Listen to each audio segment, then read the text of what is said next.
3 minutes early. Congratulations. Friends, good evening. Welcome to our second Majlis this evening, and to our distant friends too. One of the terrible things which is thought by most people in the world today, it seems, is that Islam, Muslims, violence, indiscriminate bloodshed go together, because their TV screens are filled with some of the most atrocious examples that we've seen in recent years. And so I want to tackle this question by looking at the attitude of Imam Hussein in his journey to Karbala. But I want to start going back even further to look at the example of the Prophet himself, and then at the first two Imams before we come to Imam Hussein. Let me though take one saying which is attributed to Imam Hussein, which sets the tone for our thinking. And I will render the language gender inclusive, in which he says, every human being is either your brother or sister in faith, or your brother or sister in humanity. Therefore, that every human being is of infinite value as your brother or sister in humanity. And we see that played out in many ways in the life of the Prophet and of the Imams. I want to start with an episode in the life of Prophet Muhammad himself. You may remember the story in which there has been a raiding party who have attacked the community in Medina, and the Prophet dispatches a group of men to go and see them off. And when they return from this mission, he asks the leader to make his report. And he reports, well, we caught this one, and that one escaped, and this one, and that one. And the leader, we cornered him in a wadi. And he jumped down off his horse, he threw down his sword, and he made the shahada. But we knew he was a rotten swine anyway, so we killed him. And the Prophet said, and before you killed him, did you take out his heart so that you could examine it? So just who are you to think that you can judge the heart of any human being? Just who are you to think that you can take that place of ultimate judgment? Now, if you think about it, that is the sin of setting oneself up in the position of Allah himself, because he alone is the one who can judge the human heart. So that even outranks the sin of Iblis. Iblis, you remember, is the one who says, I know better than you know. But here we find somebody who actually takes the place of the ultimate judge. Could you take out his heart to examine it? Now from this then, we gain a very important principle in Islamic law, which is Allah is the only one who can stand in ultimate judgment on the human heart. If you say that you're a Muslim, you're a Muslim. You may be a bad Muslim, you may be a law-breaking Muslim. We may have to punish you in the courts, but we are not at liberty to say that you are not a Muslim. That is for God alone to judge. Now here we see the very heart of the Kharijite methodology. The Kharijites, you remember, are that early group. One of them even was the assassin who kills Imam Ali.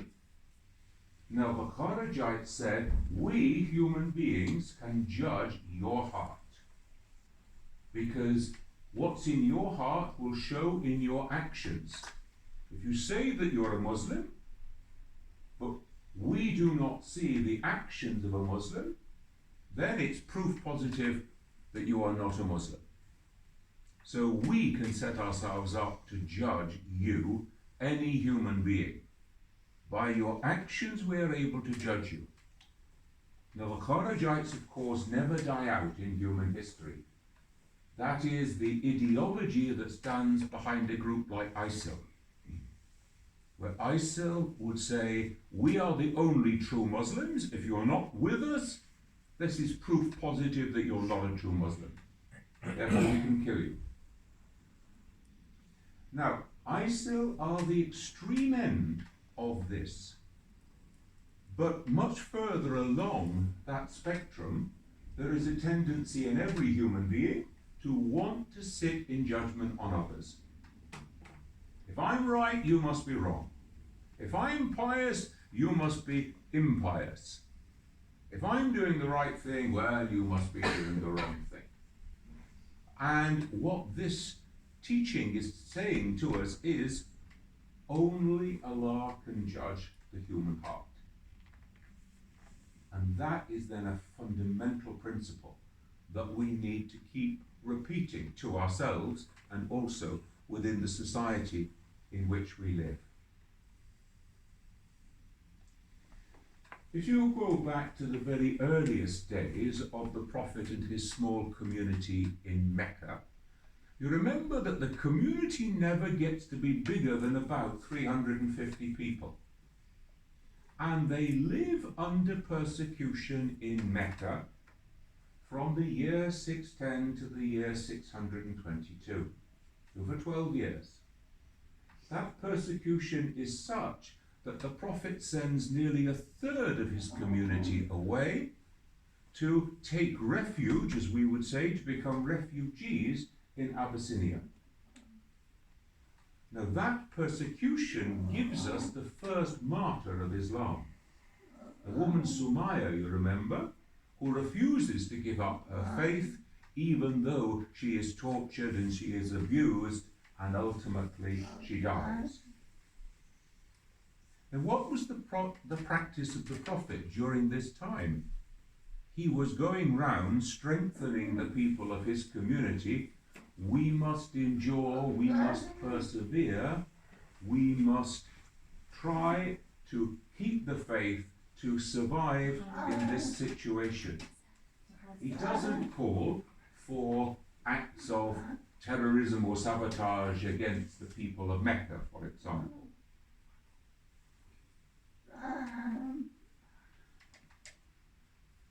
Another important example, this time from the end of the lifetime of the Prophet.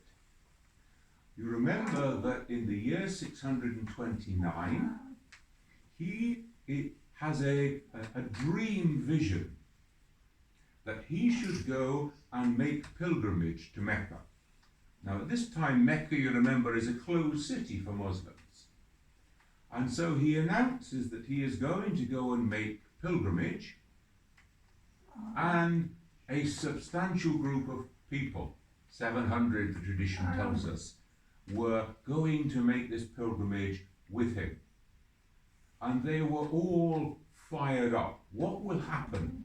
We're going to make the pilgrimage, we're going to go with the Prophet, what will happen?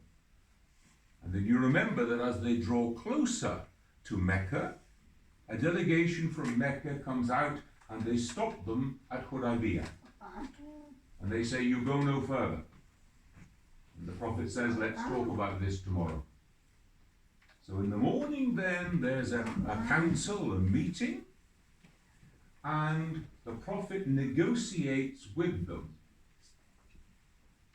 But the night before, the first night, he goes around to every household and he takes a pledge of obedience from them. Whatever I say tomorrow, you will do. Now in their heads, they're thinking, we're going to die tomorrow. This is going to be battle. We're going to have to face the people of Mecca. But in fact, the Prophet establishes a treaty at Hudaybiyah in which he gives way. He gives way at all sorts of different levels. So they're drawing up the treaty, and Imam Ali is the scribe, and he writes, this is a treaty between the people of Mecca and the Prophet of Islam, the Prophet of God. And the people of Mecca say, no, no, take that out. We can't have that.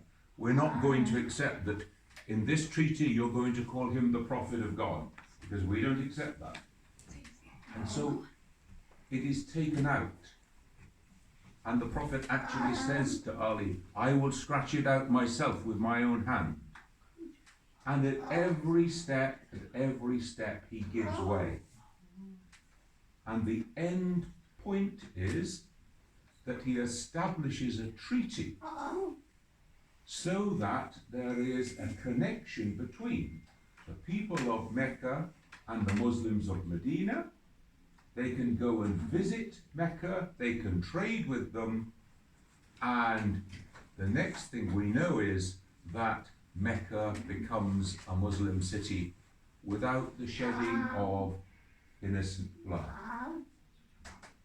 And when the Prophet and his men arrive in Mecca, the people of Mecca think this will be vengeance, this will be retribution, this will be massacre.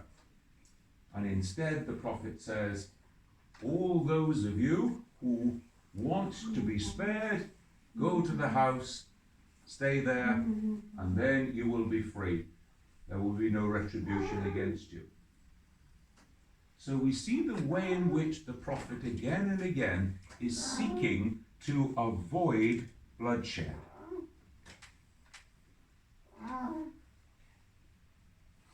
Think now of Imam Ali. Ali, we know, was a great warrior. Very often he was sent out in single-handed combat before the battle begins. Let's see if this will resolve the battle. Now there was an example, there was an occasion when he's in single combat against someone from the opposing side. He has him down, he has him on the floor, and he is about to deliver the final blow and kill him. And the man spits in Ali's face. And Ali puts up his sword and walks away. And the men are saying, what are you doing? You had him on the floor. You should have killed him. And you remember that Ali replies and says, I would have done if I could have killed him before he spat in my face. But after he spat in my face, I'd have been killing him for all the wrong reasons. Out of offense, out of retribution, out of anger. That's not the right way. And so we see this example then of the dignity of human life. If you think of the period after, we just pause, not at all.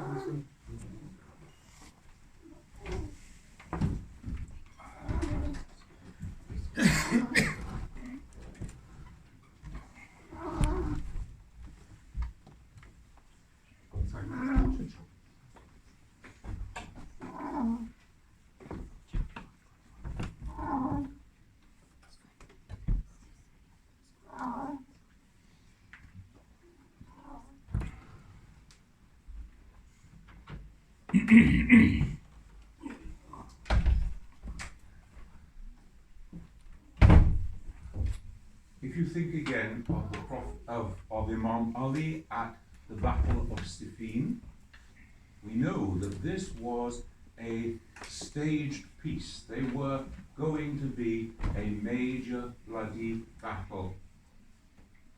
And in order to spare human life, Ali goes for arbitration instead. Because there is no point in the senseless shedding of innocent blood. Even though it's the blood of the enemy, even though they're opposing you, these are human beings. And we should not be killing human beings if there's any way that we can avoid it.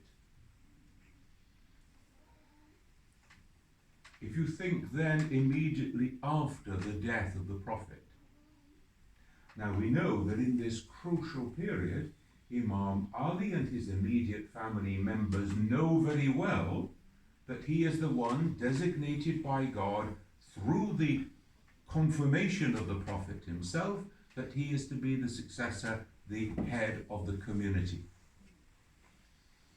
What does he do?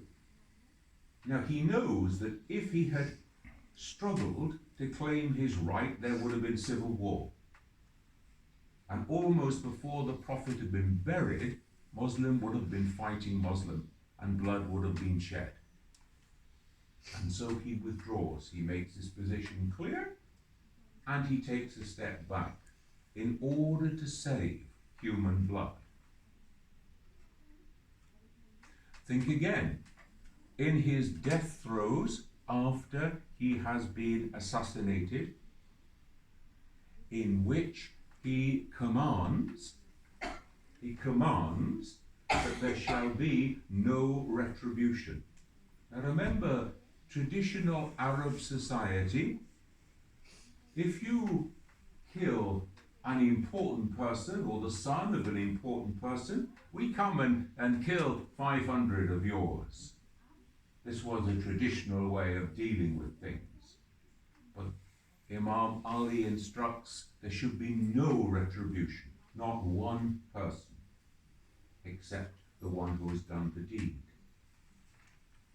And so we see this fine care for every human life. The same is repeated again by Imam Hassan. We know that he withdraws from political leadership and retains his spiritual leadership within the community, again, in order to stop civil war, in order to avoid the shedding of blood. Now, I hope that you're contrasting this with the times in which we're living, because that's the whole point of the exercise. Contrast it with the times in which we're living. Look at the pictures that we see from Yemen, from Italy, from various places around the world, and the shedding of human blood. We think of mass shootings in America, for example. We think of some of the atrocities that take place in Africa. Now let's go to elements from the story of Imam Hussein himself. You know very well that story because he, with his family, are resident in Medina, and they hear that Yazid is to send out his agents to take an oath of allegiance from all the prominent people within the community. And he knows very well that if they come to him and he refuses to give this oath, then people will rise up and there will again be civil war in the city of the Prophet, in Medina. And so he seeks to avoid that conflict. He's not going to give in to them, but he seeks to avoid the shedding of human blood. So he goes from Medina to Mecca. And he says, if they will not respect the city of the Prophet, then at least they will respect the city of Allah. And he goes to Mecca at the time of Hajj. And then he hears that the agents of Yazid are coming there, and they are going to press him for the oath in Mecca.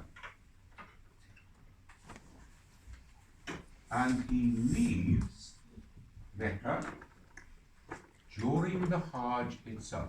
He leaves on the second day of Hajj, the day before Ashura. The day before, help me, Arafat. Yeah? Okay. And he goes off into the desert, in order to save human blood. And then we see again and again during that journey through the desert, he is avoiding conflict. When those who leave and go off and say, we're not coming any further, there's no retribution. And so we see then again and again and again throughout these examples a desire to shed, to spare human blood so that it should not be shed. Even it is the blood of the enemy, because it's the blood of a human being. You remember that even on the 9th of Muharram, when he calls together the community who are with him, his companions, and he says, it's me they want, save yourselves, go. I will put out the candle, so you may go under cover of darkness, there will be no retribution. The candle goes out, and when the candle is lit again, they are all in their place. We would rather die with Hussein than to walk away. But his desire was always to spare the shedding of human blood. Now, if we look at what's happening in our society today, we see that the value of human life has been hugely devalued. We have mass killing of the enemy. We don't even give them a decent burial. We dig a trench, we push their bodies into it, we cover them over. We see aerial bombardment, where you are dropping bombs on civilian society. Collateral damage, we call them. These are innocent human beings who have been killed. No, don't call them that. Let's call this collateral damage instead. We see atrocities going on all over the Muslim world. In Pakistan we see it. We see what's happening now in Kashmir. Hardly we can know what's happening in Kashmir. We see what is going on in Yemen. And in all these cases, you are devaluing the blood of the enemy. You are regarding them as being subhuman, not worthy of the same consideration. Now, we actually have a doctrine of this in contemporary warfare. This is called the doctrine of asymmetrical warfare. And what it means in short form is one of our lives is worth 1,000 of yours. And if you look at the statistics of some of the conflicts of recent times, if you look, for example, at the first Gulf War, the American army during this time loses 142 soldiers. A quarter of them are killed by friendly fire. That means they kill them themselves by mistake. Nobody even counts the number of Arab dead. It's irrelevant. Nobody even counts.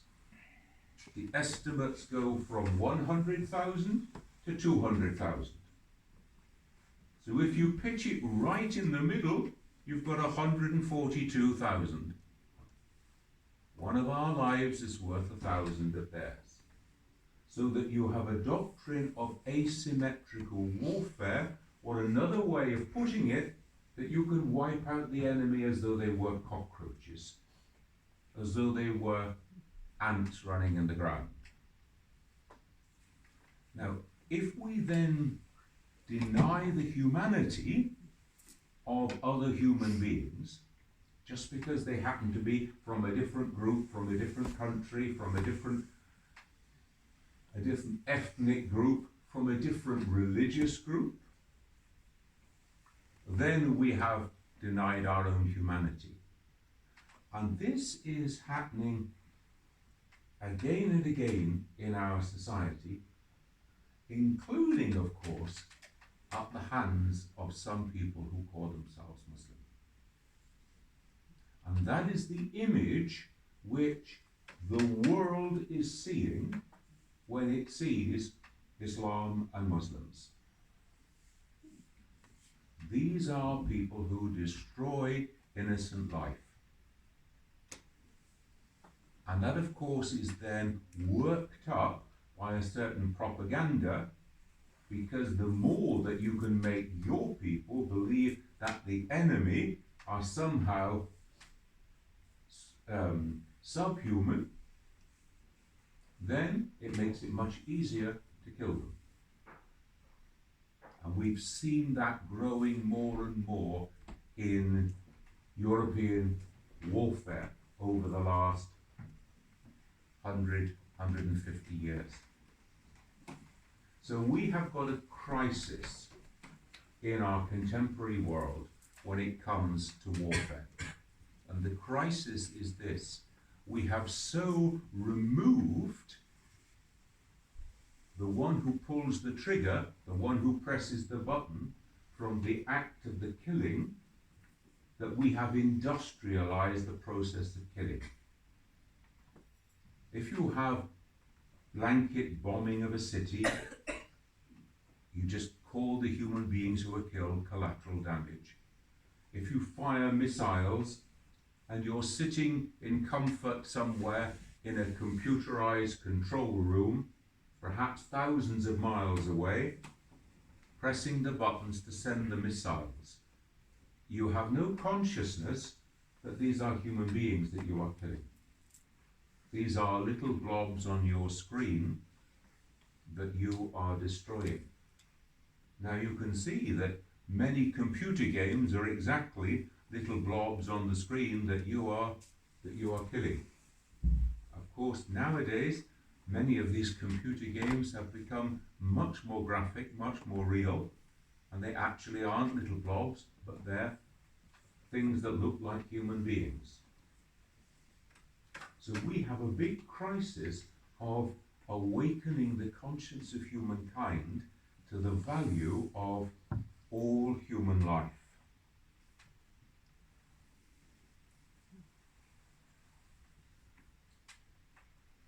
It strikes me always as being very interesting.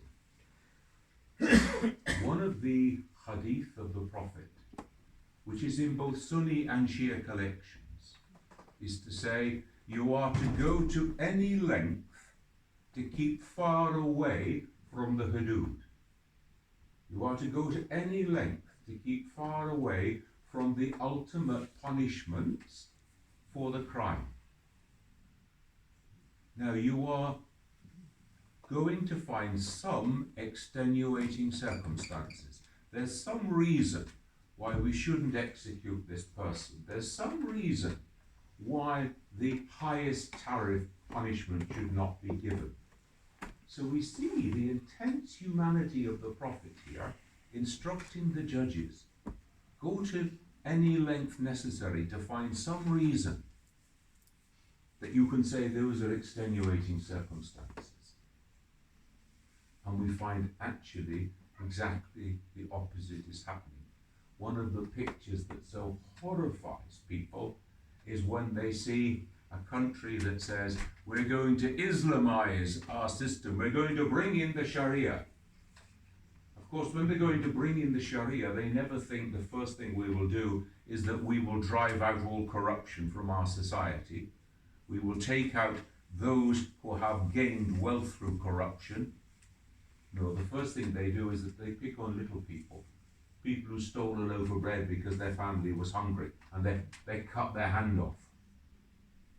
Or they pick on women in that society. And so again, we see that we have a complete travesty of Islamic values, of the values of the Prophet and of the Imams being lived out in our midst. And these are the images that people see when they look at Islam. I want to call this to a halt, because this is my time to listen to to your reflections and comments and your questions, I want to just draw two images to your minds before we leave. One is the plight of people who are crossing the Mediterranean in little boats, or crossing the English Channel in little boats.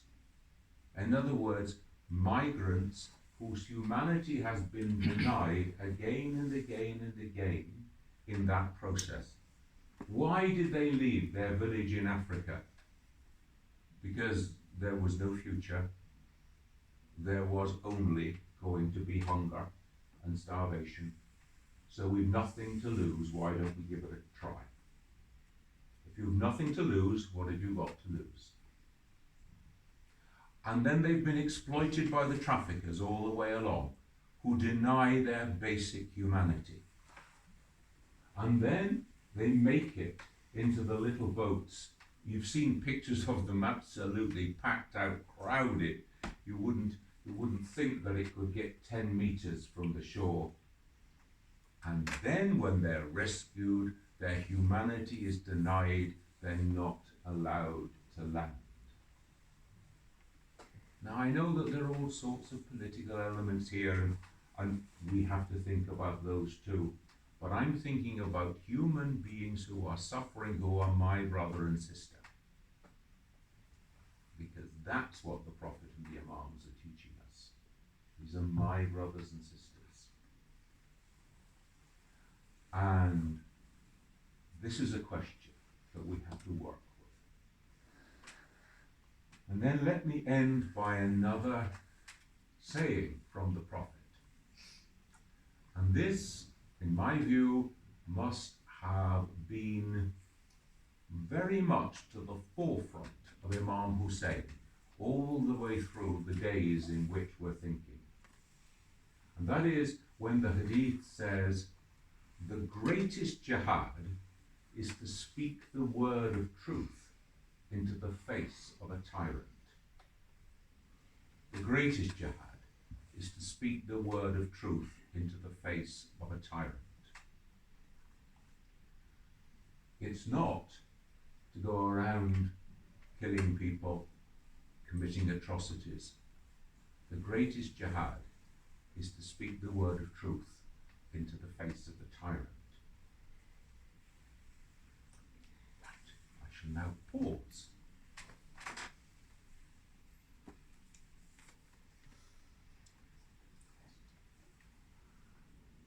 Comments, questions, reflections, thoughts. 10 minutes of silence.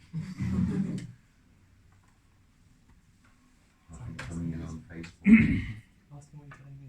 Yes. Let's give him, ask him. Go on, ask him. Go on, ask him. Yeah, just ask him.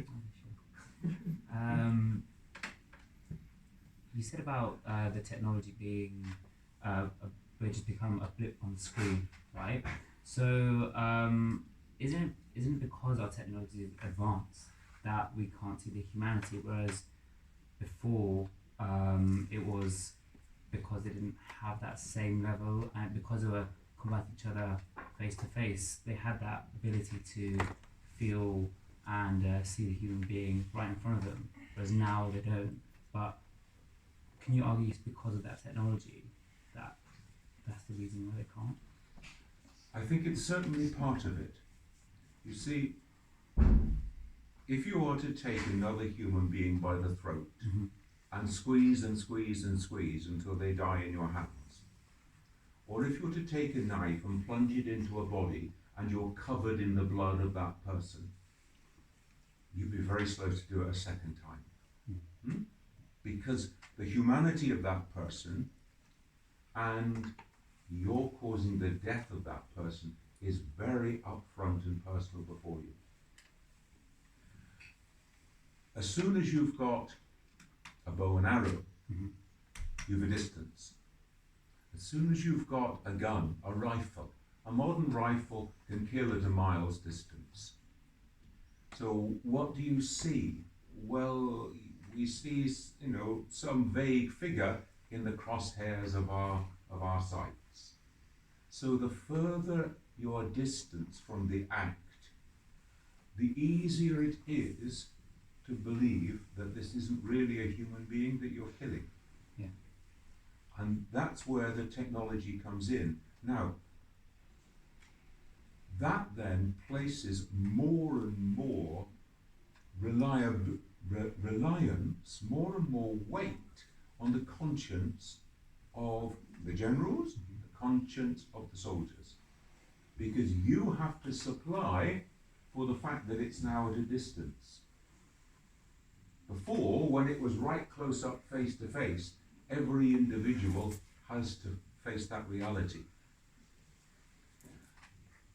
We have a problem. It's a problem if you talk amongst military people, the military ethicists, those who have to work out how you conduct modern warfare, they have a problem. They will tell you.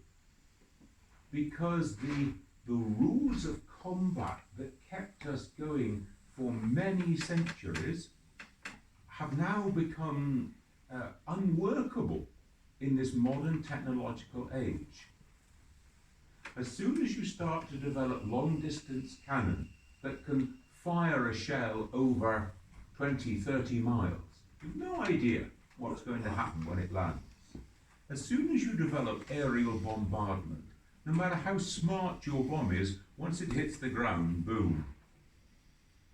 As soon as you develop missiles that you can control from a distance, now we have drones, so that there isn't even a human pilot there to actually engage with a spirit, with a soul, with a concern for human life. There's just a drone up there. There's artificial intelligence.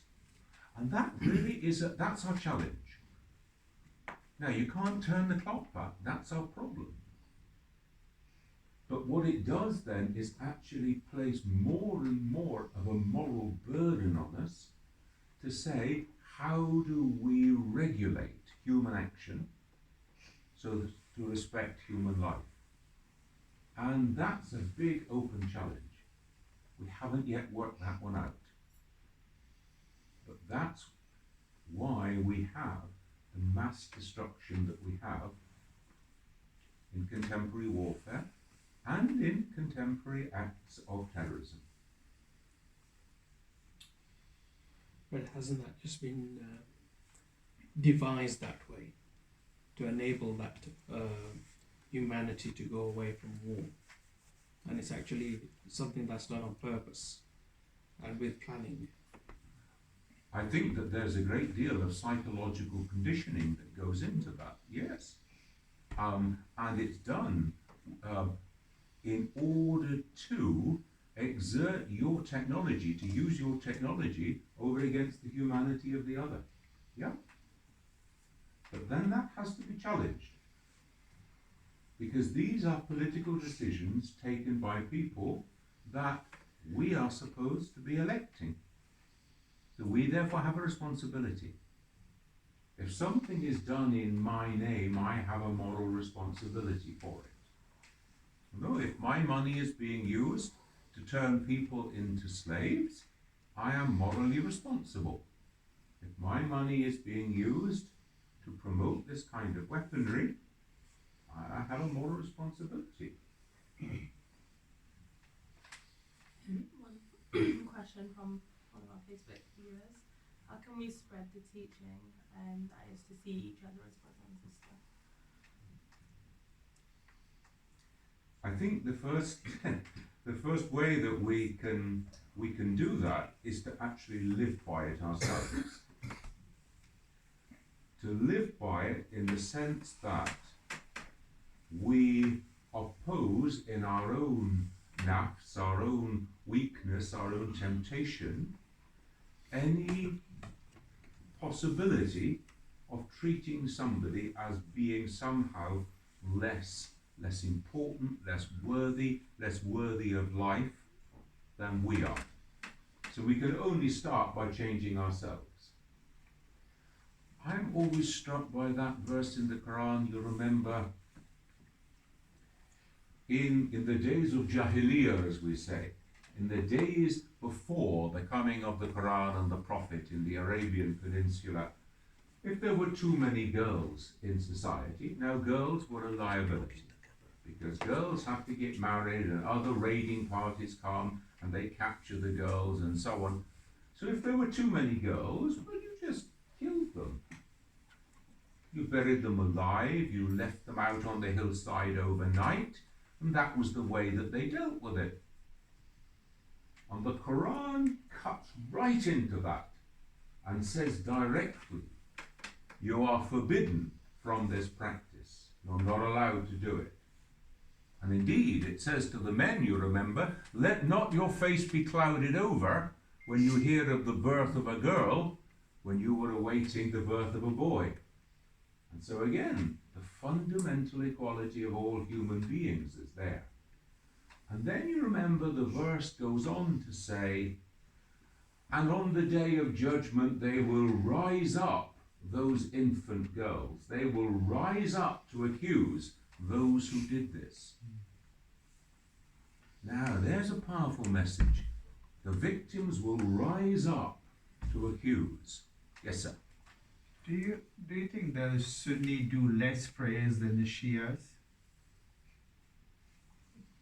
Well, I have no way of knowing. How could we possibly calculate?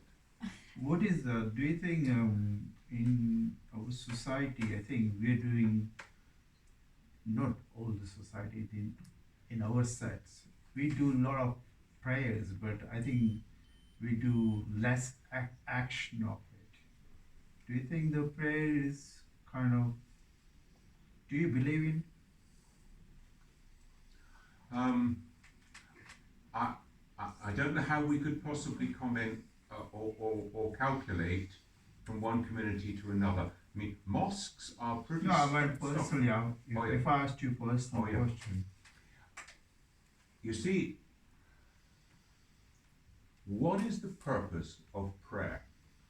The purpose of prayer is to bring us, to attune us into a right relationship with God. Yeah, but there's only little action in that. Okay. But if you're attuned into a right relationship with God, you are going to live the whole of your life out of that right relationship. And if you're not living your life out of that relationship, then you're not letting the power of that prayer change and transform your life. Because the command that we read is not, I want you to believe. It's not, I want you to say. It's not even, I want you to pray. It is, I want you to live out the message. You are to follow that message in every aspect of your life. And so the prayer that is transforming our lives and bringing us more into that correct relationship with God and with each other. It's really interesting to think. You know, you talk about humankind being equal. That's the whole purpose of lining up in ranks for prayer. Now, you're lined up beside somebody who's much richer than you are, much more intelligent than you are, who's much more beautiful than you are, who's got a higher place in society. But everybody's standing on the same line. Everybody is doing exactly the same thing, because everybody before God is fundamentally equal. So that the prayer is supposed to remind us of these fundamental, and then that has to be coming out in action. So the action is the outcome. My question was, namaz is, okay, that is, namaz is compulsory. Okay. I'm talking about people do some extra prayers Yes. beyond the namaz. Mm-hmm. That was my question. The way I understand it goes like this. You know the machines that they put on you when you go into hospital and they want to make sure your heart is still going? They go beep, beep, beep. Okay. Here's a machine that is attached to a Muslim. It doesn't It doesn't monitor your heart rate, but it monitors your taqwa. And there are 5 beats through the day. So, Fajr, Asr, Zuhr, Asr, and so on. 5 beats through the day. The trouble is, you go away from the prayer and you go into God forgetfulness. Your taqwa gets lessened. That's where your dua comes in. So your dua in between, you're constantly including God in the action. If you think the most common dua that we do is to say Bismillah, in the name of God. Now if every action I do is Bismillah, I'm including God in the action of everything that I do. I am pushing up my taqwa. I'm pushing up my level of God consciousness. Therefore, all my actions are going to flow from that prayer. And even when my mind is engaged in something else, still I can train my heart to be remembering God. This is tzikr. So in this way then, I am trying to keep the whole of my being in a state of taqwa, and then all my actions will flow from it. So the two go together. Who does how many, how much? Allahu Allah, God knows best. That's what it's supposed to be about. That's the way I see it. Last question. How can some Muslim societies justify honor killings of their daughters? Is this cultural practice overriding faith? One word answer, yes. There is absolutely no Islamic justification for killing another human being on the basis that they have brought dishonor upon your family. That is an outrageous act. This is a cultural practice amongst some peoples in the world. Now, if you go back to the very earliest days and you look at the way in which the Quran and the Prophet changed the society of Mecca and the early Arab society, one of the most powerful things that he is saying is, tribalism has no place amongst my ummah. Tribalism has no place, because there were clan killings. You came and you stole my cattle, you stole my goats, my camels, whatever, therefore I'm going to come and I'm going to slaughter so many of your people. This has no place to play within human society. So tribalism is one of the enemies of Islam. But yet this honor killing is precisely part of tribalism. You have dishonored my family, therefore we will kill you. In the sight of other members of my tribe, you have brought down my level of honor. And this is my daughter, this is my son, and I'm going to kill them. How could this possibly be acceptable in the world of Islam? Can I ask you one more question? Madame is the mistress of the moment. You so eloquently told us about the teachings of the Prophet and his associates. Yep.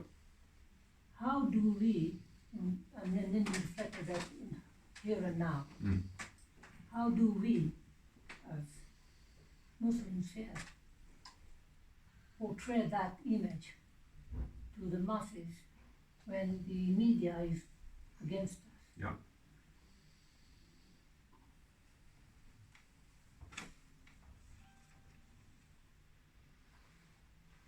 One of the great failings of the Muslim community in general in British society over the last 50, 60 years is that they have not set up a proper, professional, well-trained, competent public relations press organization. It is not the media's fault if the only Muslim that they can get when there's an honour killing somewhere in the world, the only Muslim they can get to make a comment is somebody who is ignorant of Islam. Even if he's got a big bushy beard and a little hat on. Now, what we need is proactive feeding into the press organs, the media of the country, to say, this is Islam, this is how we respond to what's going on. It's not their fault if they don't know. Now, I don't pretend for 1 minute that there aren't people involved in media organisations who have agendas. Of course there are. But we only overcome those agendas by feeding them good quality information, good quality media presentation, being available when they need us. That's what other communities do. Just look at the way in which the Jewish community in Britain manages its public relations, manages its dealings with all the press, all the media. For example, there was, as you may know, but probably don't, there was a collective fatwa put together by initially more than 100 Muslim scholars to denounce point by point by point by point everything that ISIL was doing and saying it's totally un-Islamic on the basis of Quran and of Hadith and of 1400 years of Islamic tradition. Now there is a document, 24 sections, that you could slap on the table and say, look at this. This is what the Muslim scholars of all schools all around the world are saying, denouncing these people. And it wasn't even given media coverage.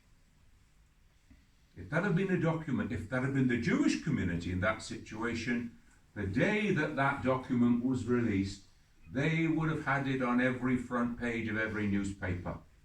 They'd have had somebody well prepared and well presented to appear on every breakfast TV show, on every wireless program, and they would have conducted themselves in a very professional manner, and they'd have got their point over. And unfortunately, we failed. Again and again and again. You know, the King of Morocco calls together ulama from 120 different countries, January 2016. He locks them up in a conference centre in Marrakesh, and he says, you're not getting out until you produce for me a formal document on the rights of religious minorities in Muslim majority lands. It's called the Marrakesh Declaration. Now, every time that we hear of the killing of Yazidis or the killing of Christians or attacks on monasteries or whatever it is, that document should be slapped in front of the media. This is what Muslims stand for. This is what we believe. See how it's argued out, and it's not. And I think that's one of the fundamental problems. And then the second problem is that we as individuals are not tooled up. You know, if you didn't know about the Marrakesh Declaration, go Google it. Mufti Google will tell you.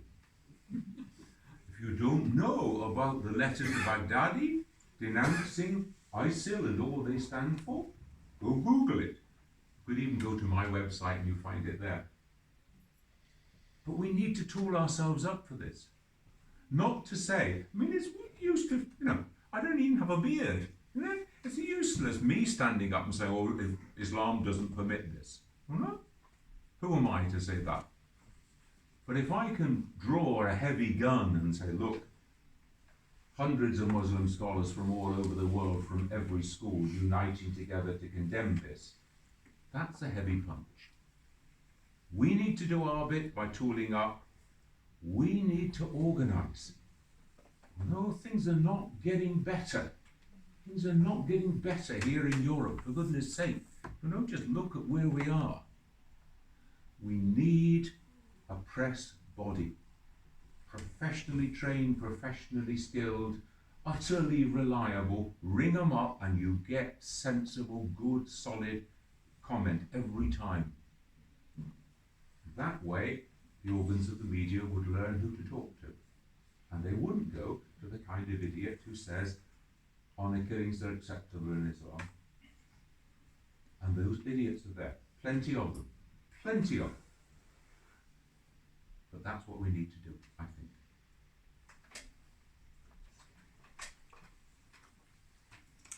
Thank you very much. Thank you. Now, tomorrow there has to be a switch in the direction from which the questions come. So I give you forewarning. Thank you.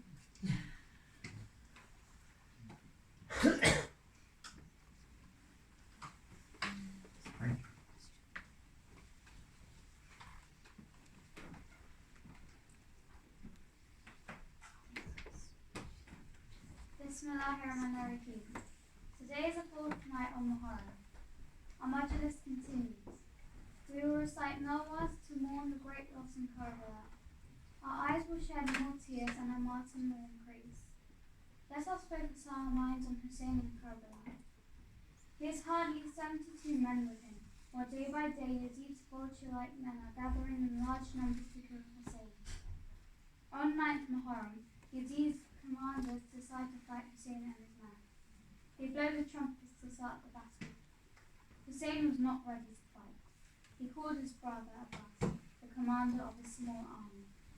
Abbas, go to the commanders of Yazid's army and ask them to give us one more night. We will be ready tomorrow. Abbas went with Hussein's request. It was granted. Why did Hussein ask for one more night? To pray? To spend one more day with his children? To spend one more day with his darling daughter, Sakina? No. Hussein was waiting for a special guest. Hur. Who was Hur? Hur was the captain of Yazid's army. He was the captain who stopped Hussein from going to Kufa. He, with his 1,000 men, forced Hussein to come to Karbala. Hur, the name means to be free. Hur lived up to his name. He freed himself from the fire of hell before it was too late. The events in Karbala teach us many lessons. Hur taught us a lesson. He set an example for us. We should think of Hur all the time during our life. Hur had a choice between hell and heaven. He had a choice between glory in this world or happiness in the world hereafter. It is never too late to ask for forgiveness. Hur chose heaven. He chose happiness in the world hereafter. In our lifetime, there are many times when we have to make a choice between good and bad, between halal and haram, between right and wrong, between hell and heaven. Be like Hur. Choose good deeds. Choose halal things. Go for truth. And choose to be in heaven. Happiness and glory in this world are short-lived, while happiness in the world hereafter is everlasting. On 9th Muharram, Hur could hear the cry, "Alatash, Alatash, Alatash, thirst, thirst, thirst." The children in Hussein's camp were crying for water. Hur was restless. He kept on thinking what a grave mistake he had made by bringing Hussein to Karbala. What have I done? Why? Why did I put the son of Fatima in this position? Will Hussein forgive me? Will Allah forgive me? Will Bibi Fatima forgive me? How can I ask for forgiveness? Hur could not sleep the whole night. He spent the night weeping and begging Allah to forgive him. The 10th of Muharram came. It was very early in the morning. Horses in Yazid's camp were hot and cold. They were jumping up and down. They could not keep their hooves on the ground because it was so hot. Yazid's soldiers poured buckets of water on the horses' hooves to cool them and calm them. Hur watched as gallons of water was poured on the horses. He thought, so much water for animals, while the children of Bibi Fatima are crying for a few drops of water. There is so much water for the animals, but none for the grandson of the Holy Prophet. Alatash, Alatash, Alatash, echoed through Hur's ears. Hur could not take it anymore. He called his son and said, "My son, I have made a terrible mistake. I I have brought such a pious and truthful man here to be killed. Please, my son, quickly take me to Imam Hussein. I want to beg him to forgive me before it is too late. I am ashamed of myself. Will Hussein forgive me? How can I face him? Pharaoh continued, my son, before you take me to Hussein, tie my hands and cover my face so that I do not have to face him while I ask for his forgiveness. Pharaoh's son did what his father had asked him to do. He had tied Pharaoh's hands and covered his face. Pharaoh and the son mounted their horses and headed towards Hussein's camp.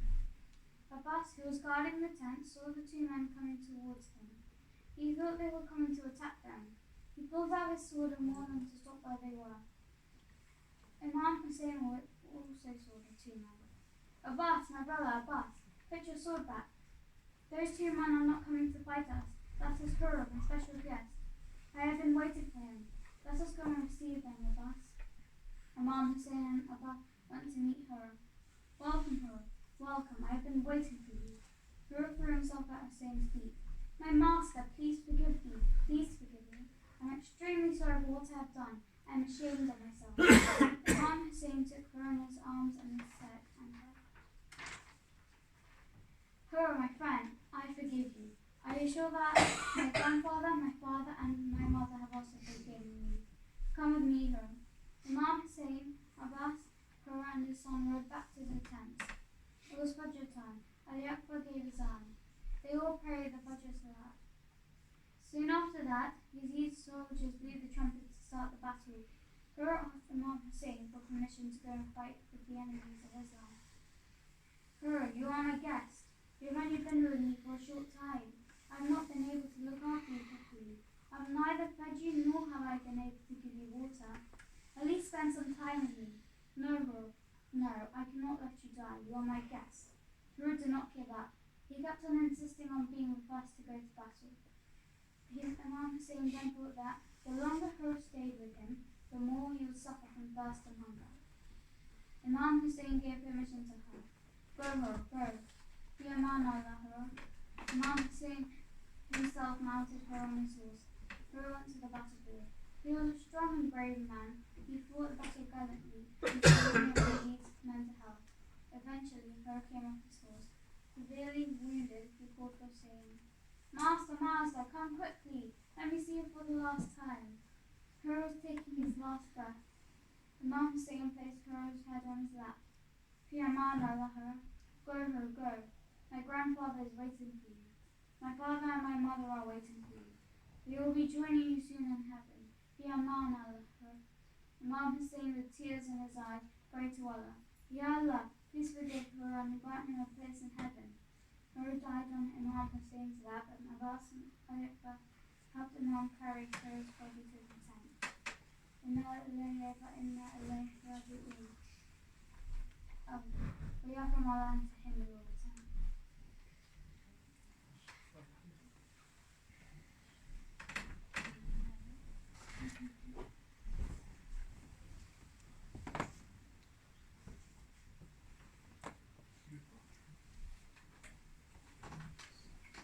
أعوذ بالله من الشيطان الرجيم بسم الله الرحمن الرحيم الحمد لله رب العالمين والصلاة والسلام على أشرف الأنبياء والمرسلين خاتم النبيين طه وياسين سيدنا ونبينا وشفيع ذنوبنا وطبيب نفوسنا أبي القاسم محمد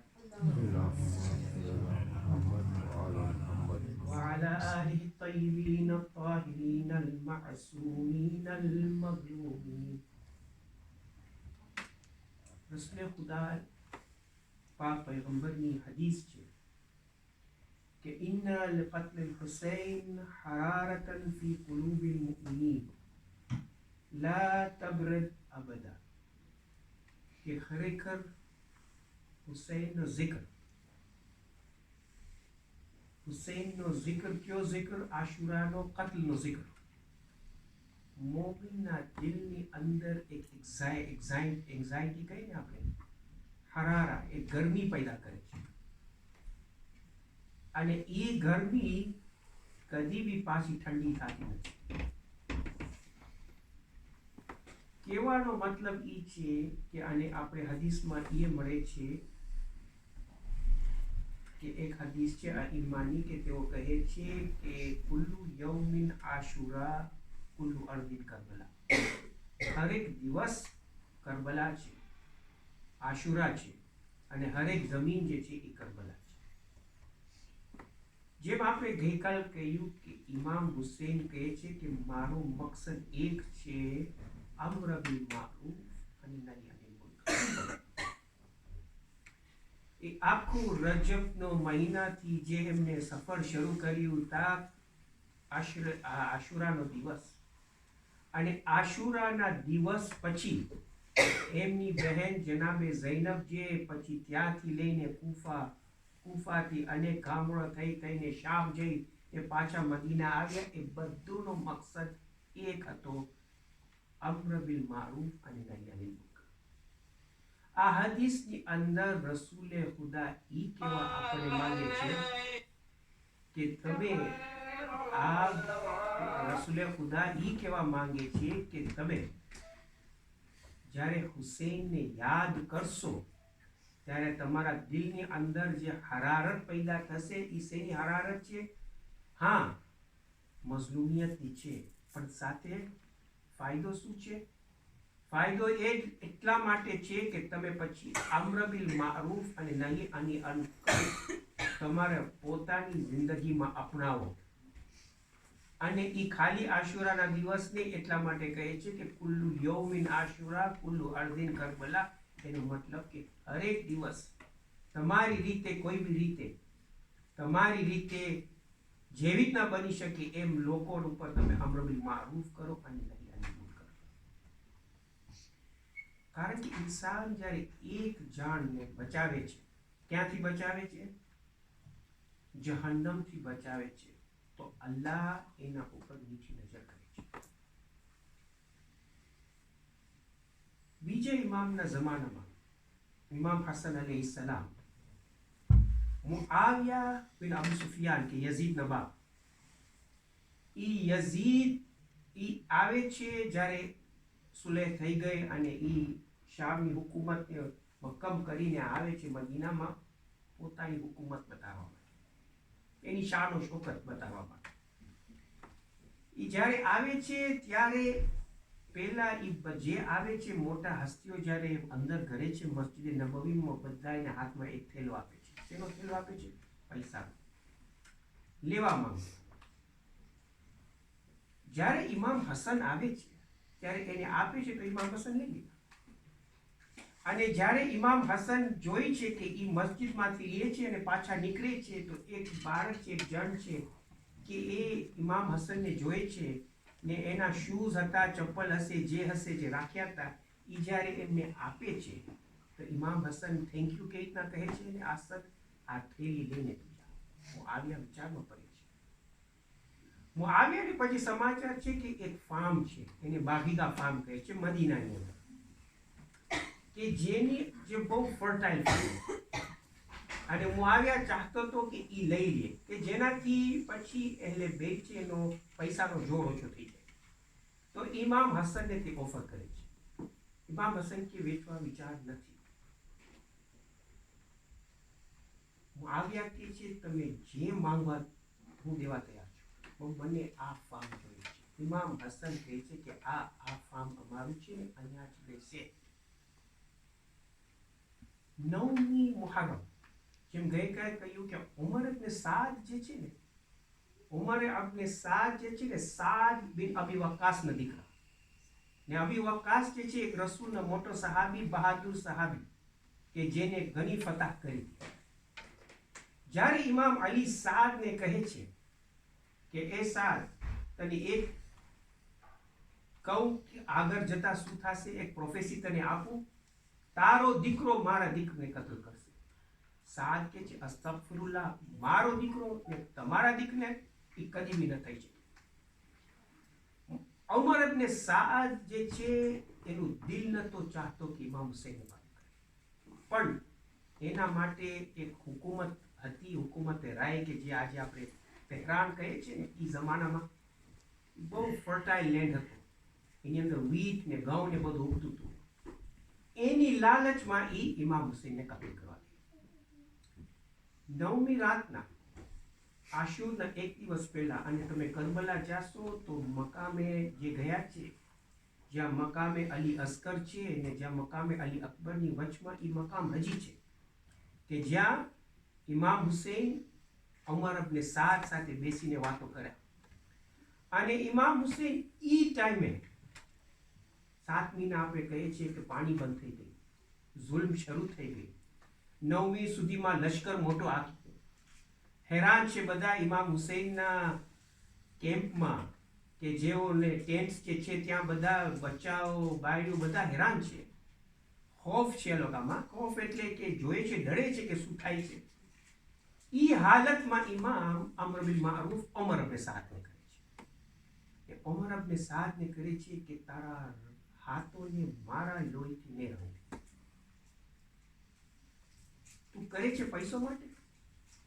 એમને કીધું આ કાગર છે, આ બગીરાનું farm જે છે ને મદીનાની અંદર, કે જે ઇમામ હસન કોઈ બી કિંમતમાં વેચવા તૈયાર નતા, એ કે આ હું તને ગિફ્ટ આપું છું, પણ તું તારી આખિરતને બચાવ. અમ્ર બિલ મારૂફ ઇમામ હુસૈન છેલ્લે દિવસ સુધી અમ્ર બિલ મારૂફ અને નહી અનિલ મુનકર મૂક્યા નહીં. જ્યારે ઇમામ હુસૈન અલૈહિ સલામ, હવે આપણે જેમ કહ્યું કે ઈ મક્કામાં રહ્યા, હજ સુધીના મોકા સુધી રહ્યા, પછી હજ ને ઉમરા કરીને નીકળી ગયા. કારણ હતું.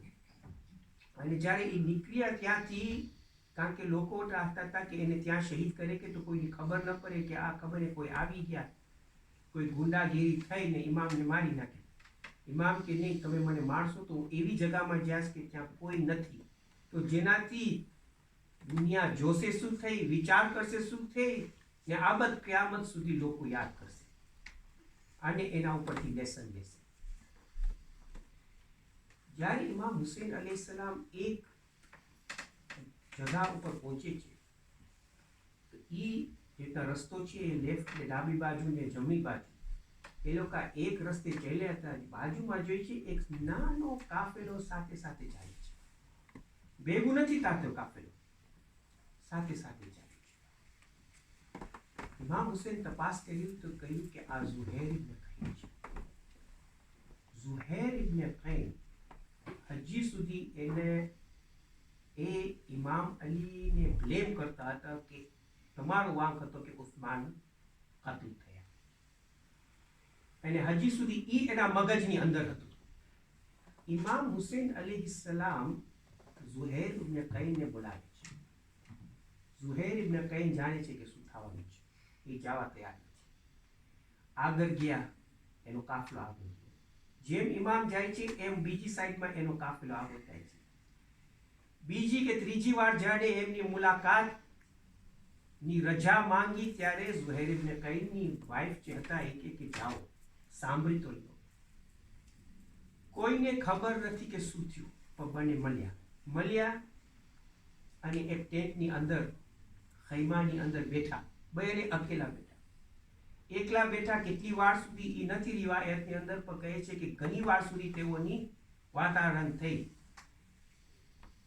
એટલું રિવાયતમાં મળે છે, શું વાત થઈ ખબર નથી, કે ત્યારે બહાર નીકળે છે ત્યારે ઝુહૈર ઇબ્ન કૈન એના ખૈમામાં જાય છે ને એની બાળની વાઈફને કહે છે કે બેસ, હવે શું છે, કે હું તને તલાક આપું છું. કે વળી શું થયું, કે ઓચિતાનો મને તલાક આપો છે, કે જાઉં છું હું હુસૈન સાથે જાઉં છું. મને એટલું ખબર છે કે પાછો નહીં આવું. મને ખપતું નથી કે તું બેવા થા, એટલે હું તને હવે તલાક આપું છું, કે જેનાથી હું તને રિયા આપી દઉં છે કે તું ચાલી જા. અને ઝુહૈર ઇબ્ન કૈનની વાત કરી, અને ઝુહૈર ઇબ્ન કૈન જે છે ઇમામના સાથી થઈ ગયા. કે જ્યારે આજે આપણે જઈએ છીએ કરબલાની અંદર, તો ગંજે શોહાદાની અંદર ઝુહૈર ઇબ્ન કૈનની પણ ખબર છે. એ એવા હતા. ઇમામ અમ્ર બિલ મારૂફ છેલ્લે દિવસ સુધી ઝુહૈર ઇબ્ન કૈનને ખેંચી ગયા. હાલાકી ઇમામ જો ખેંચતે નહીં ઝુહૈર ઇબ્ન કૈન, તો આજે એની હાલત શું હતી, પણ એ અસહાબ થઈ ગયા. ઇમામ અલૈહિ સલામ આજે 3જી મુહર્રમ, ત્રીજી રાત છે.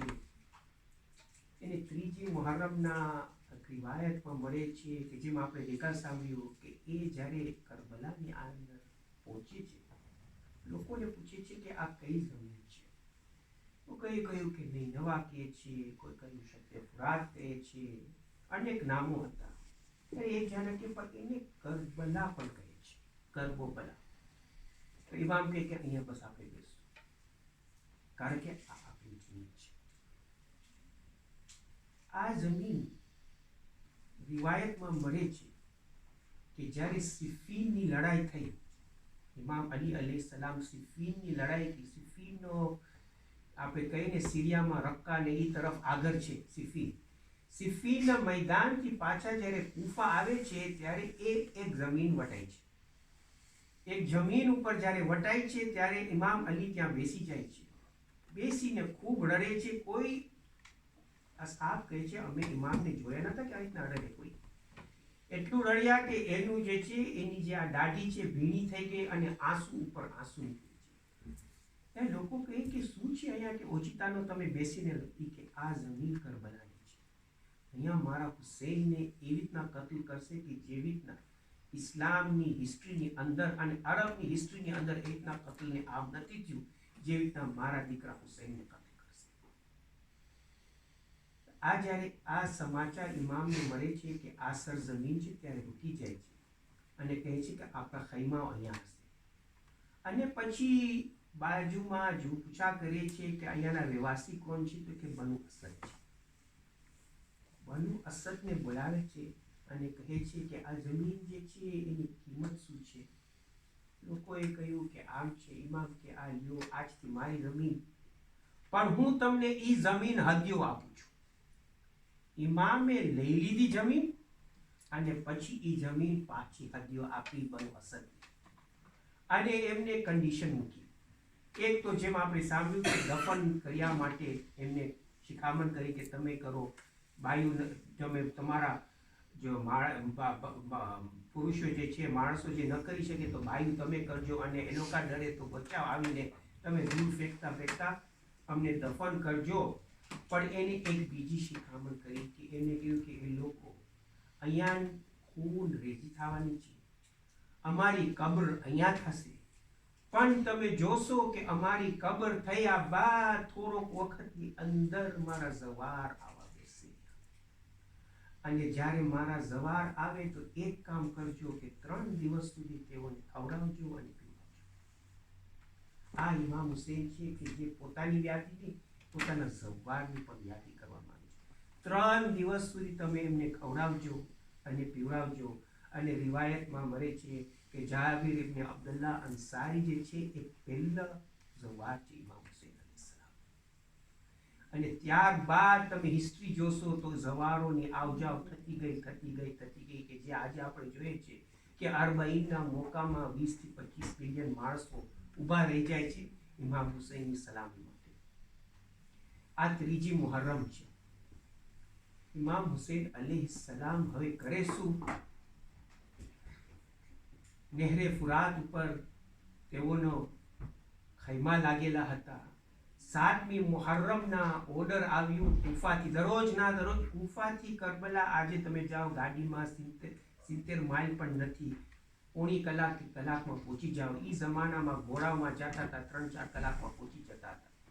તો દરરોજનું એક મેસેન્જર કૂફા જાય અને કહે કે ભાઈ હમણાં આ હાલત છે, ને કૂફાથી મેસેન્જર આવે ઉબૈદુલ્લાહ ઇબ્ન ઝિયાદ પાસેથી.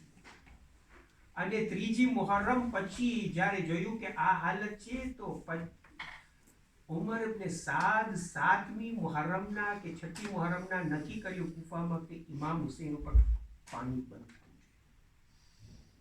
અને 7મી મુહર્રમમાં ઇમામ હુસૈન અલૈહિસ્સલામને કહેવામાં આવે છે કે એ ઇમામ તમારા ખૈમાઓને દૂર લઈ જાઓ. રિવાયતમાં એ મળે છે કે જનાબે અબ્બાસ અલૈહિસ્સલામ ઊભા રહી જાય છે અને કહે છે કે કેની હિંમત છે, કેનામાં જુર્રત છે કે અમારા ખૈમાઓને અહીંયા નહેરે ફુરાતથી ઉઠાડે. ઇમામ હુસૈન અલૈહિસ્સલામ ત્યારે જનાબે અબ્બાસને બોલાવે છે અને કહે છે કે જે અબ્બાસ જેમ કહે છે કર. આપણે એ નથી જોતું કે કાલ સવારે દુનિયા કહે કે આ લડાઈ પાણીની હતી. આ લડાઈ હકની છે, અમ્ર બિલ મારૂફ અને નહી અનિલ મુનકરની લડાઈ છે. 7મી મુહર્રમમાં તેઓને લઈ જવામાં આવે છે. જનાબે ઝૈનબ અલૈહિસ્સલામની હાલત હતી કે ત્યારે જે પહેલા ભાઈ ઇમામ હુસૈન જ્યારે એને જુએ છે અને કહે છે કે જનાબે ઝૈનબ કેમ તમારા દિલ ભારી લાગે છે, શું છે? એ કે કેમ ન હોય, દરરોજનો જોઉં છું કે કુફા તરફથી મોટું ગેરીસન જેને કહે કે આર્મી જે છે આવ્યા જ રાખે છે.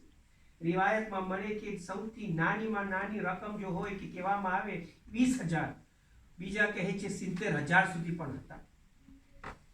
એ છે કે આપણા માટે તો કોઈ આવા તૈયાર જ નથી. ત્યારે ઇમામ હુસેન એક ખત લખે છે, એક કાગળ લખે છે કે જે કહે છે એમના મેસેન્જરને કે સફીરને કે જા કુફામાં આ માણસને ગયા.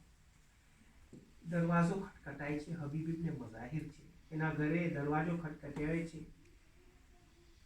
એટલે જે નોકર હતો કે જે ગુલામ હતો એ આવીને કહે છે કે આ તમારા માટે એક સંદેશો આવ્યો છે. જ્યારે એ વાંચે છે તો આંખમાં આંસુ આવે છે અને હાથમાં સાઈડમાં રાખી દે છે. એમની બીવી છે, એમની વાઈફ છે, એમને કહે છે કે શું તકલીફ છે?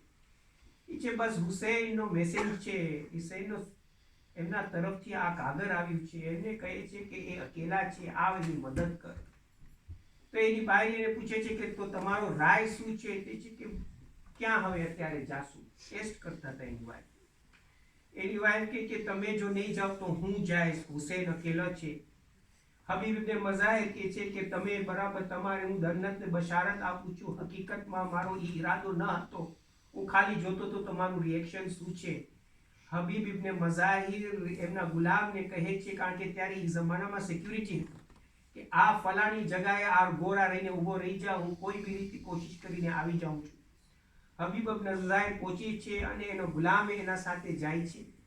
અને રિવાયતમાં મળે છે કે જ્યારે હબીબ ઇબ્ને મઝાહિર આવે છે ત્યારે જનાબે ઝૈનબ અલૈહિસ્સલામના દિલમાં થોડી ઠંડક આવી કે આજે હુસૈનનો એક તો મહેમાન આવ્યો કે નહીં. હબીબ ઇબ્ને મઝાહિરની ઉંમર 80 વર્ષની. એ રસૂલના સહાબી હતા. એવા સહાબી હતા કે રિવાયતમાં મળે છે કે જ્યારે એમને ઇમામ હુસૈનના ફઝાઇલ રસૂલ પાસેથી સાંભળ્યા તો જ્યારે ઇમામ હુસૈન જ્યાં મદીનામાં નાની ઉંમરમાં જ્યારે ચાલતા હતા તો એની પછવારે હબીબ ઇબ્ને મઝાહિર ચાલતા હતા. અને એમના દૂર જે છે જ્યાં એનો પગથિયો હતો ત્યાંથી દૂર લઈને પોતાના સરમાં રાખતા હતા. હબીબ ઇબ્ને મઝાહિર કહે છે ઇમામ હુસૈન અલૈહિસ્સલામને કે મને પણ હવે ઇજાઝત દો તો હું જાઉં. અને જેમ નીકળે છે અને એ લડે છે પણ 80 વર્ષના બુઢા કેટલું શું કરી શકીએ, એ પણ ઉહા શહાદત પામે છે. આ હબીબ ઇબ્ને મઝાહિર છે. પછી મુસ્લિમ ઇબ્ને સૌસજા છે, એ પણ હતા એક અસહાબ જે છે ઇમામ અલૈહિસ્સલામ. તેઓ પણ પોતે ફિદા કરી નાખ્યું પોતાની જાનને ઇમામ હુસૈન માટે એ કરબલાની જમીન ઉપર. આશુરાના દિવસે, આશુરાની રાતના રિવાયતમાં મળે છે કે ઇમામ હુસૈન, બીજી રિવાયતમાં એમ છે કે 72 નતા પણ 100 થી વધારે હતા. ઇમામ હુસૈન બધાને બેસાડીને કહે છે કાલનો દિવસ આશુરા. આશુરાના દિવસે કોઈ જીવવાનો નથી, બધાય હવે મરવાના છે. જેને શહાદત ન જોતી હોય એ ચાલ્યા જાય. ત્યારે એમને જે છે આ બધી કેન્ડલ જે કહે છે રોશની બધી બંધ કરી નાખી, અંધારું કરી નાખ્યું. જેને જ્યાં હોય એ શરમ વગર ચાલ્યો જાય. રિવાયતમાં મળે છે કે ઘણા ગયા, પછી રહી ગયા. ત્યારે ઇમામ લોકોને કહે છે કે તમે કેમ ન ગયા? તો એ કહે છે, ઇસ્હાક કહે છે કે એ ઇમામ, અમે શું તમને મૂકીને ચાલ્યા જાય? કદી બી નહીં ચાલ્યા જાય. અમે તમારા માટે એક વાર ને પણ 1000 વાર મરવા તૈયાર છીએ. અમને મારો જીવતો કરો, 1000 વાર પણ કરશે પણ અમે તમારા પર ફિદા થશું. એટલે ઇમામ કહે છે કે જે મને અસહાબ મળ્યા એ મારા નાના રસૂલને પણ ન મળ્યા, અને મારા બાબા અલીને પણ ન મળ્યા, અને મારા ભાઈ હસનને પણ ન મળ્યા, જે મને અસહાબ મળ્યા. હબીબ ઇબ્ને મઝાહિરની ઈ ખુસુસિયત છે. ઇમામ સાથે એનો ઈ એક રાબેતા અને એક રિલેશનશિપ છે કે જ્યારે રિવાયતમાં મળે છે કે આશુરના દિવસે કે 11મી મુહર્રમ કે 12મી મુહર્રમ, ઇમામ ચોથે ઇમામ અલ્લાહની મોજઝાથી, અલ્લાહની કરામતથી તેઓ આવ્યા, કરબલાની જમીનમાં આવ્યા અને બનુ અસદને બોલાવ્યા અને કહ્યું કે હવે મને તમે મદદ કરો આ બધાયને દફનાવવા માટે. ત્યારે ઝૈનુલ આબિદીન કહે છે મોટી કબર ખોદો, બધા અસહાબને નાખો. 2-3 અસહાબ ઉહરને એ લોકો લઈ ગયા, એ લોકોના કબીલાવાળા, ઔર મુહમ્મદને લઈ ગયા, એ લોકોના કબીલાવાળા હતા. પણ તમામ બાકીના શોહદા હતા એને એક મોટી કબરમાં તેઓને દફનાવવામાં આવ્યું. પછી દૂર જઈને હઝરત અબ્બાસને દફનાવ્યું અને પછી એક ત્રીજી કબર કરી કે જ્યાં હબીબ ઇબ્ન મઝાહિરને જુદો દફનાવ્યો. આજે કરબલાની અંદર તમે જાશો તો પેલા હબીબ ઇબ્ન મઝાહિરનો દરવાજામાંથી તમે એની ઝિયારત કરીને ઇમામ હુસૈન પાસે જાશો. બીજી રિવાયતમાં મળે છે કે હબીબ ઇબ્ન મઝાહિર એ શખ્સ છે કે જે ઝવાર આવે છે એમનું નામ લખતા જાય છે અને ઇમામનો જે ફેરિસ્ત બુક જે છે કે આ મારા ઝવાર આવ્યા એ ઇમામ હબીબ ઇબ્ન મઝાહિર લખે છે. એટલા માટે એક અદબ છે કે લોકો પહેલા હબીબ ઇબ્ન મઝાહિરની ઝરીમાં જશે, પછી ઇમામ હુસૈનની ઝરીમાં ઝિયારત કરશે. રિવાયતમાં એ મળે છે કે જ્યારે ઇમામ હુસૈન અને જ્યારે ચોથા ઇમામ ઝૈનુલ આબિદ અલૈહિ સલામ જ્યારે દફનગીરિયા કરે છે ત્યારે લોકોને કહે છે કે હવે એક બીજી કબર ખોદો. કબર ખોદીને કહે છે કે હવે તમે એ છે ને તે એક પોટલી લઈને આવે છે અને ઇમામ કહે છે કે તમે હાથ નહીં લગાવતા, એની અંદર આ પોટલીને હું નાખીશ. ના નીકળી એક પોટલી હતી કે જેની અંદર ઇન્સાનના જે જિસ્મના હિસ્સાઓ હતા બધાના ભાગ અંદર રાખી અને પછી એ પોટલીને દફનાવે છે. ત્યારે લોકો કહે છે કે આ કેની કબર છે? તો કહે છે આ મારા બાબા હુસૈનની કબર છે. ત્યારે લોકો પૂછે છે કે કેમ આવી હાલત? તો કહે છે કે જ્યારે આશુર પતી ગઈ અને શામે ગરીબા શરૂ થઈ ત્યારે એ અરબની અંદર કોઈને હ્યુમિલિએટ કરવું હોય તો સૌથી ખરાબ એ હતું કે તેઓની જે જિસ્મ હોય, જે મુર્દા જિસ્મ હોય એના ઉપર બેહુરમતી કરો. ત્યારે ઉમર અબ્ને સાદ અને શિબ્ર ગોરાવને કહે છે કે તમે જાઓ અને બધા આ શુહદા છે એ લોકો ઉપર, એ લોકોના જિસ્મ ઉપર તમે ગોરાવને દોડાવો. તો લોકો ઊભા રહી ગયા અને કહે છે કે આ અમારા કબીલાવાળા છે, અમે કબૂલ નહીં કરે. તો એટલે એમ કરો તમારા લઈ જાઓ. એક કરતા લઈ ગયા, એક કરતા લઈ ગયા, હતા કે અલી અકબરની પણ લાશને લઈ ગયા કારણ કે ઉમ્મે લૈલા હતી, તેઓ યઝીદની કઝિન હતી. તો એ લોકોએ કે અમે કબૂલ નહીં કરે કે અલી અકબર અમારા કબીલાવાળા છે. હઝરત અબ્બાસ જે છે એ પણ યઝીદના સગામાંથી હતા, એટલા માટે યઝીદ એમના માટે યઝીદ શિમરના સગામાંથી, એટલે શિમર આવીને અમાર નામો લઈને આવે છે. એમની પણ જે છે એમની પણ જિસ્મને કાઢવામાં આવ્યું. ત્યાંથી ફકત કહે છે કે 2 જિસ્મ બાકી રહી ગયા હતા. એક ઇમામ હુસૈનનો હતો અને એક અલી અસ્કરનો હતું કે જેના ઉપર ઘોડા દોડાવવામાં આવ્યા અને હાલત ઈ થઈ ગઈ કે અવાજ આવતું હતું. લોકો કહે છે કે જાણે કે જ્યારે શરીરના ઉપર હાડકાવને જ્યારે તોડે ત્યારે કેવા અવાજ આવે, ત્યારે એવા અવાજ આવ્યા લાગ્યા. ત્યારે ઝૈનબ અલૈહિસ્સલામ પૂછા કરે છે કે આ શું થઈ રહ્યું છે? ત્યારે ઇમામ ઝૈનુલ આબિદીન કહે છે કે ફૂફી જાન, આ બાબા છે, આ આપણા બાબા છે કે જેના હાડકા ઉપર ગોરાવને દોરાવવામાં આવે છે. ઇન્ના લિલ્લાહી વ ઇન્ના ઇલૈહિ રાજીઉન. बारला अपने अल्लाह पाक परवरदिगार पासे दुआ करिए कि अल्लाह अपने ई મોકો આપે કે દુનિયાની અંદર આપણે લોકોને આપણું મારું કરી શકીએ અને આપણે એ મોકો આપે કે જેનાથી ને તૌફીક આપણે સાથે કે આ ઇમામ હુસૈનની અઝીમ કુરબાની જે છે એને આપણે સમજી શકીએ. કારણ કે ઇમામ હુસૈન અલૈહિસ્સલામ એમની કુરબાની ખાલી આપણા માટે એટલા માટે ન દીધી હતી કે 10 દિવસ આપણે આવીએ બેસીએ રડીએ. હા, આ આઝાદારી છે, એને હક છે, પણ મકસદ એ નહોતું.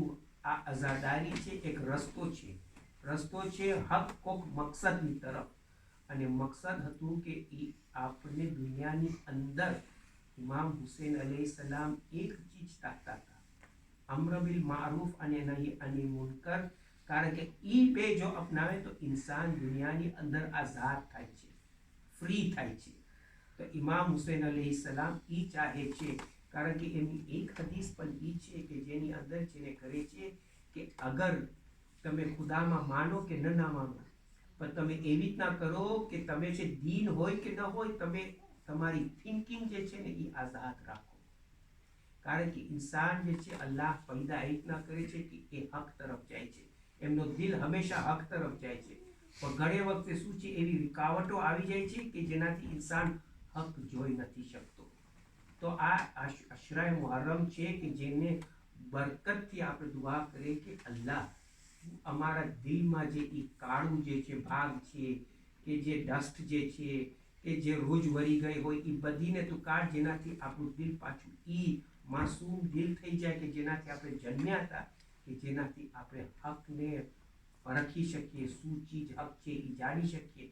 અને એ સાથે સાથે પછી આપણે આપણા ઘરની અંદર કે આપણા ભાઈઓની અંદર અમ્ર બિલ મારૂફ અને નહી અનિલ મુનકર કરીએ.